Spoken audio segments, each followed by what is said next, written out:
بابا جی فرماتے ہیں کہ اے جگ میں جینے والے، جگ میں ایسے جی کہ تیرے جینے سے جگ جاتے، نہ ہی تجھے روز روز اس دنیا میں آنا ہے اور نہ ہی بھیجا جانا ہے۔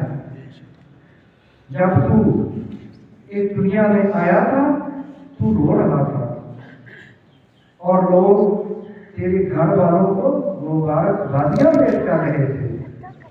جب تو اس دنیا سے جائے ایسا کردار، ایسا نمونہ پیش کرتے جائے کہ دنیا تیرے غم میں رو رہی ہو، اور فرشتے سرکار دو عالم صلی اللہ علیہ وسلم کو مبارکبادیاں پیش کر رہے ہوں۔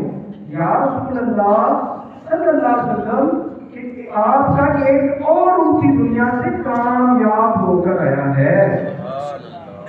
دوستو، ہم لوگ دنیا میں بازی جیتنے کے لیے آئے ہیں، بازی ہارنے کے لیے نہیں آئے۔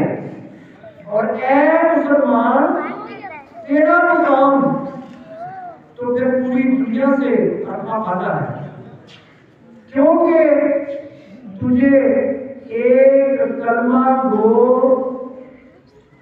باپ کا گھر نصیب ہوا ہے۔ تیرے پاس کلمہ ہے، تیرے پاس کلمے کی طاقت ہے، تجھے کنتم خیر امت کا ٹیگ لگا ہوا ہے کہ تو بہترین امت ہے، تو دنیا کی تمام امتوں سے بہترین امت ہے، اور اخرجت للناس کا عملی مستحق تم کو پڑھنا پڑے گا۔ ہم اپنے لیے نہیں ہیں، ہم انسانیت کے لیے ہیں، ہم اپنے لیے نہیں ہیں، ہم اوروں کے لیے ہیں۔ تم کہیے تم لوگوں کے لیے بنائے گئے ہو، تم پوری انسانیت کے لیے بنائے گئے ہو۔